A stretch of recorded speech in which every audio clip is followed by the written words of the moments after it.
Hello everyone, this is part 20 of What If Naruto Leaves Konoha and Awakens Lava and Boil release, and I hope you guys enjoy this video and to like, to subscribe, to share, and check out the playlist, to see more comment down below. Now let's start the intro. They call me a god. They call me a god. They call me a god. Join my membership, the perks are great. It's in the description. Azu Island, Nagato's hideaway. I can't believe it. Nagato expressed his disbelief as the blonde cage in front of him waited for his response. In all honesty, he had never considered that alternative. You say that through love, that can bring understanding. But, IKR-sensei, why don't you hate me? Naruto took a few steps forward and looked Nagato right in the eyes. A fiery determination emanated from the blue orbs. I may never forgive you for what you have done to Jiraiya. But I can give you a clean slate because I understand what brought you to doing what you did. I understand what you did and I accept it. I am willing to give up on some pointless quest of revenge if it means that I can spread peace, for that is my wish for the future of this world, not only for me but for my children and the people of this world as a whole. Nagato again was at a loss for words as the boy reinforced his fact of peace by telling him that he understood his and yet he accepted it because it was done for the good of all. He had listened where others had turned deaf ears. This boy, maybe I can believe in him, even if I can no longer believe in myself. See now. Konan shifted her view to Nagato, shock etched into her visage as she saw one thing she thought she would never see again. Nagato was smiling. Thank you Naruto Uzumaki, for giving me something to believe in again. Naruto smiled and put out his hand, one of which the frail man could unfortunately not shake with his own. Instead the Deva path, the one made from his dear friend Yahiko, walked forward and took Naruto's sign of peace with a smile of its own. Naruto Uzumaki. Naruto was surprised when Pain began to talk and saw that Nagato was speaking in tandem with it through their link. What would you have Pain do to further this option of peace? Naruto frowned and took back his hand, instead now using it to scratch his head. In truth, while they had the idea, Naruto did not yet know how to spread it. With the world in a state of suspicion and fear and with war looming over the horizon, it would be difficult to spread the word of peace. Naruto then realized that no matter how much understanding he could give to one person, Madara and Sasuke were lost causes. While he hated to admit it, even he could not deny that the corruption of the Uchiha was absolute save for Itachi, the one man that was able to escape the self-destruction destiny by dedicating his life to his brother. The sad irony was that he was, by that same brother who sought only power.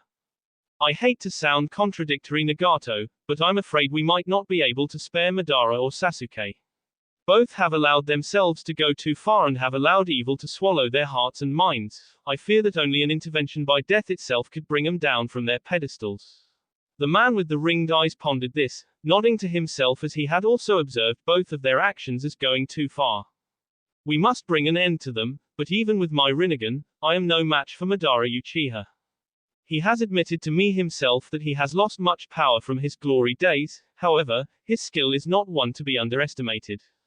Sasuke Uchiha though, I have seen him from afar and I believe that it is time that we put an end to him. I can do this myself, his power has not yet surpassed my own and my time will give me the chance to give one last act of God from this God. Naruto bit his lip in thought. While he had wished to be the one to kill Sasuke as he felt it was only right, he could not deny Nagato's wish to do one last act of good for the world. To this end, he nodded in assent to the man's hidden request. As you believe in me Nagato, I shall believe in you. With your last act as God, you can redeem one man with death and save the rest of the world from his future sins. Thank you for accepting the task. I will admit to wishing to be the one to do it myself, but, as I'm sure as you can tell, I have much to do myself. Nagato smiled and nodded. The boy had great potential and it was he who had the only hope to stop Madara. He turned to Konan, who felt confused over what to do with herself. Konan, I believe this is where we part ways. Sasuke will come here, that much I am sure of, so my time will be near. I have one last wish I want you to fulfill for me. Konan's eye widened in shock to hear words she never thought would be spoken. This would be the final place where all three orphans would be. No, I will fight with you. It was Yahiko's, his stare her amber eyes, silencing her desperate plea. The crimson-haired man slowly shook his head. No Conan, Yahiko would want you to live on and help bring peace to the world. I will lend my final hand to helping Naruto's peace and both Yahiko and I expect you to do the same. He coughed again, appeared on his lower lip as it trickled from within his body. Please Conan, grant my final wish as the angel of God you are. Naruto was shocked to watch as the strong woman's eyes began to tear up. The fact of separation was eating away at her and the thought of her losing another friend must have been too much. Yes, I will Nagato, what is it? The man coughed again before looking at the mouth of the cave. A storm was beginning to brew on the tropical island. Head for a megacure and rouse the people. Tell them the god finally has found something to fight for. You must help Naruto bring peace to the world. We are counting on you. He accentuated his point by having the Deva Path smile, a smile that made Conan briefly replace the corpse's face with Yahiko's, a sudden flash of resemblance brought on by the similar words that would have been spoken by their friend. Naruto watched as Conan's tears spilled and the edges of her mouth curved in a smile, not a sad one, but a truly understanding and happy one despite her tears. She nodded and walked forward, laying a hand on Nagato's shoulder. Unspoken words were said between them with their eyes before Conan took her hand back and walked towards Deva. While he was a mere puppet to Nagato's control, Conan let herself be fooled again with that flash of resemblance with Yahiko by hugging the body that was once her friend's for what could be the last time. It brought its arms around her and hugged back, a final goodbye between two old friends. Goodbye Nagato, Yahiko. Both men in question nodded as she turned to leave, only to take a longing glance towards Naruto who had remained rooted to his spot during the goodbyes. Naruto Uzumaki, this angel will fight beside you from now on. I will go rally the people of Am and come back here, for when the final battle of this war is brought, goodbye. With her final words said, Conan ran out of the cave and disappeared into the roaring maelstrom of wind and rain that was taking place in the early evening hours. Naruto shared a glance to Nagato to see what he would do now, a question forming in his mind. Nagato sensed it coming and looked to the boy with a bored yet inquisitive face encouraging him to continue. What is it boy? Naruto crossed his arms over his sea and frowned, concerned with something he heard Nagato say earlier. You said Sasuke would come here, what did you mean by that? Nagato's eyes narrowed then widened as he sought to and accomplished his remembering of the phrase. A frown set on his features as he realized the boy's legitimate concerns on the matter. Yes, Sasuke Uchiha will come here, Terazu. I expected that you knew this would happen Naruto, it should come as no surprise since your last encounter with him. The boy wants to make you suffer and following Madara's train of thought what better way to get you out of the way than by sending such a fighter as Sasuke to slow you down. It may be fate that you would fight him, but as a god, I will change that fate so that I may relinquish his curse on this world. I will protect you, your family, and your people of this island with all 7 of my including this one. Naruto was surprised by the seriousness in his tone and allowed a reassuring smile to creep onto his features. He believed in Nagato. That sounds like a plan. I have a few things to do in the village but then after that, I will have to leave for quite some time. I hate to do it in such a hectic time, but there is some training I must attend to if I wish to defeat Madara and his plans. Will you be alright if I leave you here? Naruto explained and Nagato nodded in assent. Yes, it will be best if I remain here. To actively control these I must be at a high altitude for my chakra signals to reach them. If I get any closer to your village, I will have trouble controlling all of the paths and my effectiveness will lower. I will move all 6 to an area near your village where I am sure he will start first to find you. Naruto nodded and looked at the man's 6 paths, as he called them.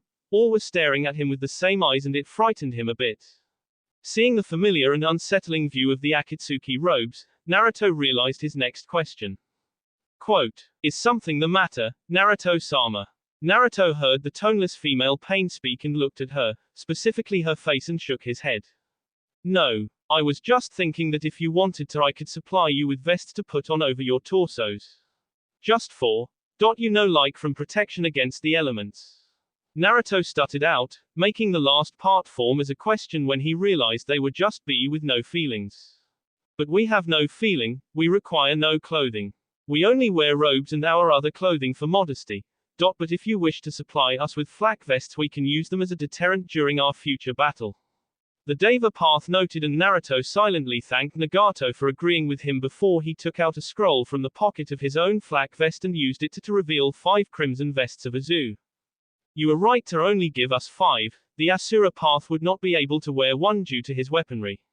The Deva Path noted as the 5 other pains accepted the vests before quickly putting them on and zipping them up. Naruto felt weird to admit it, but it did seem interesting to have them in Azu uniform. It was almost as if they were his shinobi. Thankful that that last annoyance was out of the way, Naruto made his way to the mouth of the cave while the 6 pains followed closely behind. He spared a final glance towards Nagato and waved goodbye and smiled to the man's simple nod in return. Goodbye Naruto Uzumaki, be sure to spread your word of peace and save the world from the path of hatred. Naruto leaped out of the cave and the paths fell into step behind him as he made his way back to the hidden village. 000.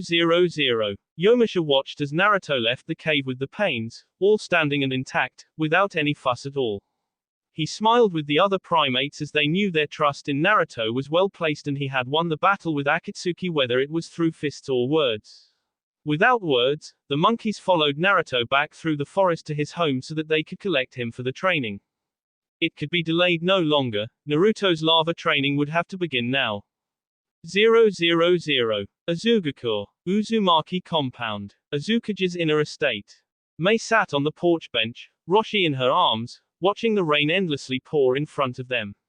Mei looked up into the sky and noted the darkening of it, leading the grimace already planted on her face to grow deeper. She was growing progressively more worried as no sign of Naruto was in sight. She was sure their home would be the first place he would head. What if he was really defeated? What if the monkeys lied about him being safe? I have never felt so helpless until now. Was this what it felt like for Mother? She had the power to defend herself against those people, but she didn't, feeling helpless against them as she was beaten down. If Akatsuki's goal was to weaken my resolve with this meeting, they have done a great job. As the rain seemed to intensify to an all-time high, Mei caught movement in the corner of her eye. The gate slowly opened and there he stood, wet and soaked but safe. Naruto had returned just like she had hoped. She wanted to run to him, hug him, kei him, hold him, but with Roshi and the rain she was unable to do anything but stand and wait at the first step of the porch with a relieved smile gracing her features. Naruto smiled at the sight of her, Mei Uzumaki, holding his child and waiting for him to come home. Even with the disagreement, she still loved him as much as he loved her and nothing would ever change that. Pain had left Naruto a short while ago to hide and disperse around the Uzumaki compound to keep his eyes open for Sasuke, leaving him with privacy. With only his cage hat to protect him from the pelting storm, Naruto made his way up the steps to stand face to face with his wonderful wife and brought a smile to his own face. The two expressed no words for a moment, a serene peace that gave them both a chance to recover from the recent ordeal. I'm back, Mei, Naruto said, wrapping an arm around her waist as she brought her free hand up to caress his cheek. Naruto brought her in for a kiss, to which she happily received. It wasn't a quick peck though, both lovers had had enough with the decision to keep a distance from each other and relished in the other's presence.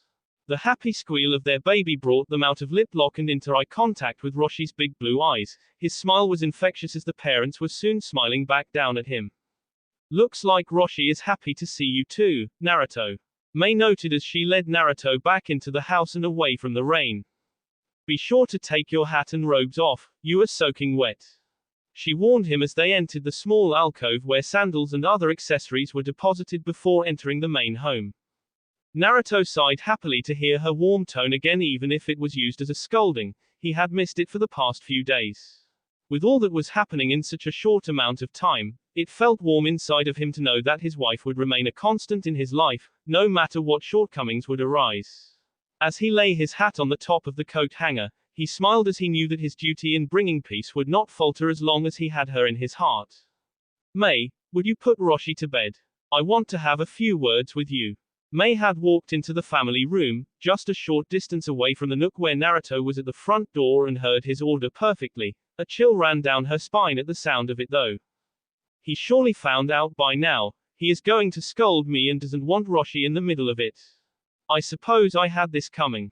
Yes dear, she called out, running up the stairs to Roshi's new room and placed him in his crib. At first he frowned at losing the familiar warmth of his mother's bosom, but he quieted as she lulled him to sleep with a lullaby. Natsuhiboshi Neza Kai. Yu Kanashi Yumi wo Mita. Nate Hanashita. Akai mi yo. Natsuhiboshi, Naze Mayu. Kieta Warashi wo Sagashitaru. Dakara Kanashi Yumi wo Miru. Natsuhiboshi, Neza Kai. Yu Kanashi Yumi wo Mita. Nate Hanashita. Akai mi yo. Natsuhiboshi, Naze Mayu. Kieta Warashi wo Sagashitaru. Dakara Kanashi Yum wo Miru. Mei smiled softly as the little babe closed his eyes and kept them closed, allowing her to cover him with a blanket and leave the room. She straightened her robes and headed down to the family room where she felt Naruto would be. While she was nervous, even more so after Naruto's serious tone with her, Mei would not be frightened or intimidated. Naruto turned towards the opening where Mei entered the room, a small smile gracing his lips as she walked towards him. He was standing near a window, leaning on the windowsill as he watched the peaceful rain patter against it, making a soft sound that could lull him to sleep. The blonde had been thinking of what to say, but he found it difficult to think with all that had happened up until that point. Mei. Why didn't you tell me? He began his talk softly, a surprising turn for Mei, who had believed he would be angry or hateful towards her. She found it much more difficult to stand her ground now. I didn't want you to risk your life needlessly anymore.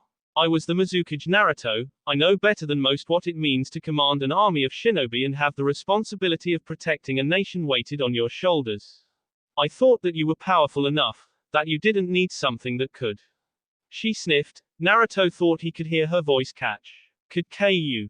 Mei. Naruto sent an arm in her direction, just out of reach of her waist that was his target.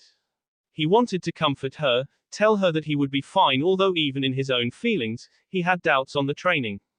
She took his hand and gripped it tightly with both her own, sending it to her see where her heart was. Tears began to spill from her eyes as she could no longer take the feelings of trepidation, worry, and even doubt that had built up in her heart. This was where she would reveal it all to him and hope he would understand. I don't want to lose anyone close to me anymore, Naruto.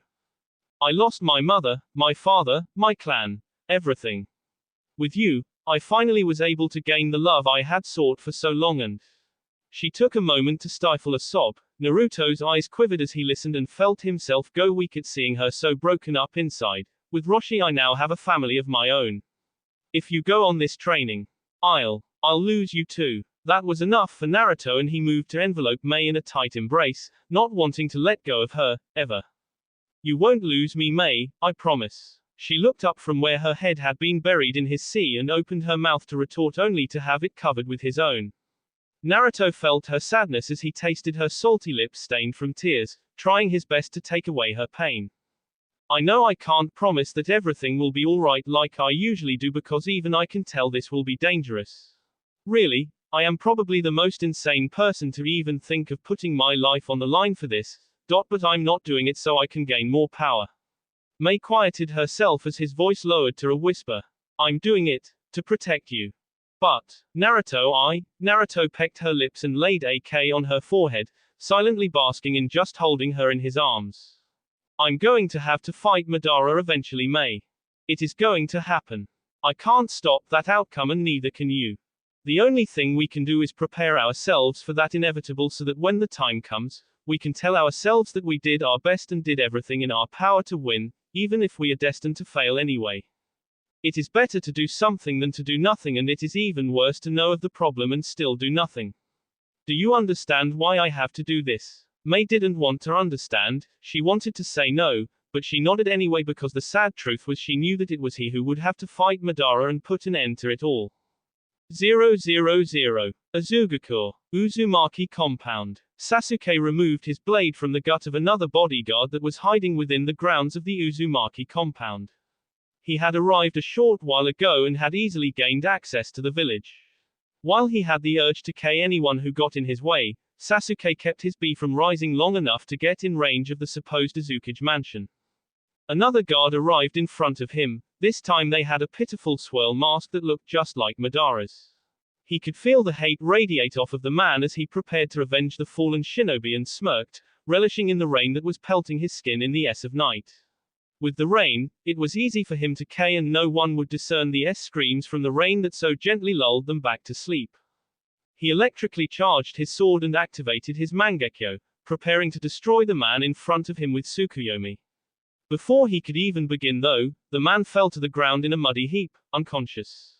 As Sasuke began to bring the sword down on the man, a long metal rod clanged against it and stopped his advance cold.